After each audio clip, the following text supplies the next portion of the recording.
Well, good evening. It's wonderful to be here at Nyuk's Comedy Club. Sam Harris is a friend of mine. We met at a college dorm back in the day. Sam must have heard that I was a responsible sort of fellow because he asked me to sit with him one night when he took magic mushrooms, just in case he had any funny ideas. I just kept reading my pocket Nietzsche while Sam was tripping. At one point, Sam got very hungry. I made him a cheeseburger, but Sam refused to eat it because he said he was a crow flying over the Sonoran Desert. I told him it was roadkill, and he ate it up. After college, we ran a successful scam where he played the atheist and I played the devout Christian. Then Atheism Plus swept the planet like a tsunami, and next thing we knew, we were out of work. Who'd thunk it?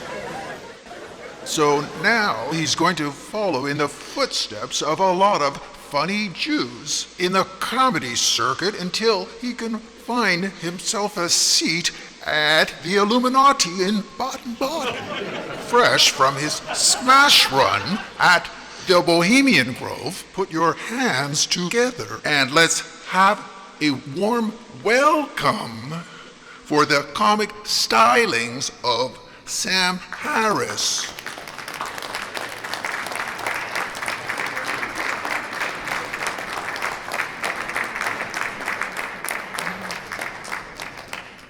So I just want to kind of show you all how the sausage of faith gets made. Or at least argued for.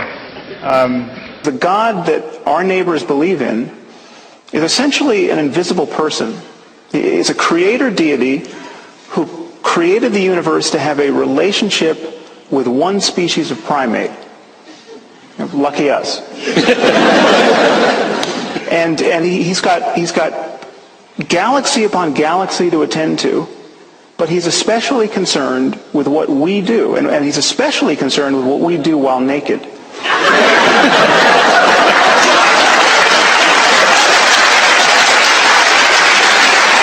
And the problem is that whenever somebody seriously represents his belief that Elvis is still alive in a conversation, on a first date, at a lecture, at a job interview, he immediately pays a price. He pays a price in ill-concealed laughter. Right. Now, surely you can agree with him. That is a good thing. Now, then he could rattle on about this is not a scientific claim. This is a matter of faith. You know, when I look at you, I see you might be Elvis. I mean, he could do this.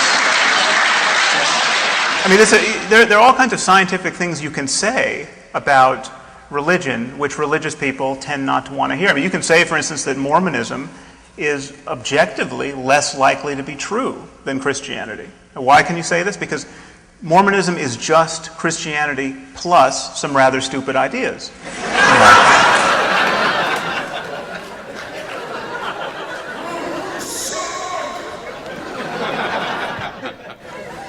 Okay, so we appear to have a genuine difference of opinion about how to profitably use one's time. There's something called the observer effect, where intention orchestrates space-time events. You're not a physicist, and basically every sentence demonstrates that you speak on the subject. Now,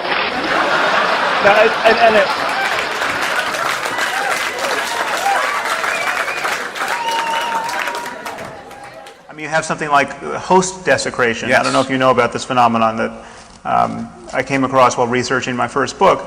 The communion host is thought to be, once blessed, is thought to actually physically be the body of Jesus. And therefore, if it's mistreated, this is, you can literally, in torturing a cracker, you are torturing the body of Jesus. There are accounts of whole villages purged of Jews who were accused of having mistreated crackers.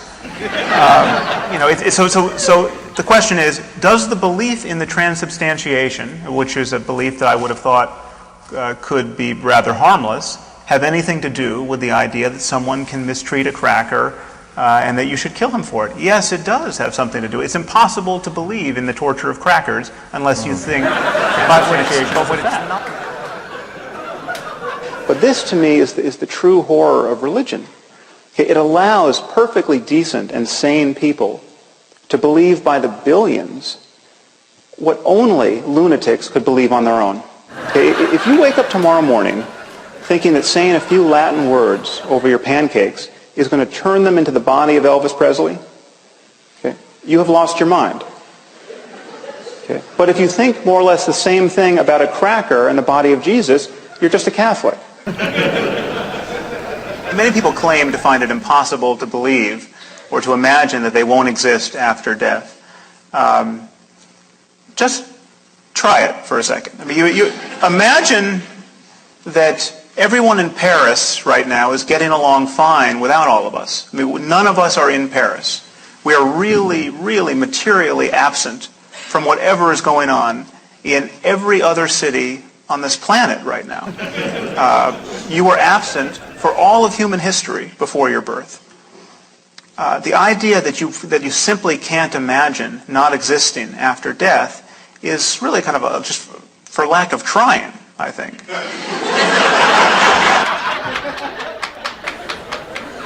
Now, I don't care how cultured you are, how well educated your family. You can be Matthew Chapman, whose great-great-grandfather was Charles Darwin. But if you just keep going, in no more than 100 conversations, you are going to meet someone who thinks that sacrificing your firstborn child just might be a good way to control the weather. It is. Some of you probably don't have to go back quite that far. You just have to go home for Christmas. Religion makes sense of it. You know, it's my karma. It's God's will that I'm so lucky. If God had wanted me to do dangerous and deadly boring work for a few dollars a day, that's what I would be doing. But as it happens, he wants me to have a new iPad. Hallelujah.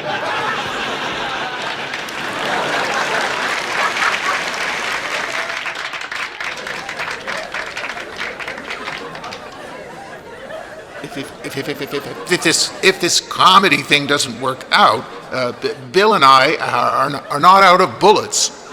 We're talking about KKK. There's Bill happens to be a talented lounge pianist, and Bill, will you help me end this set with a song? Why, sure, Sam. I think we all recognize that would be fine. This is a little number that I wrote called "How Gay is the Taliban?"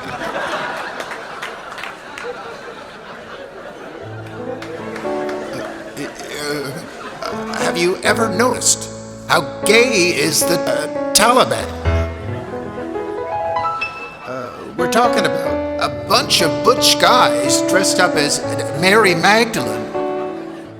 Passion have a keenness for beardless penis.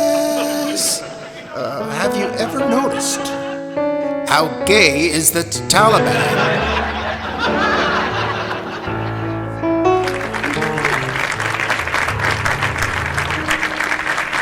Thank you very much.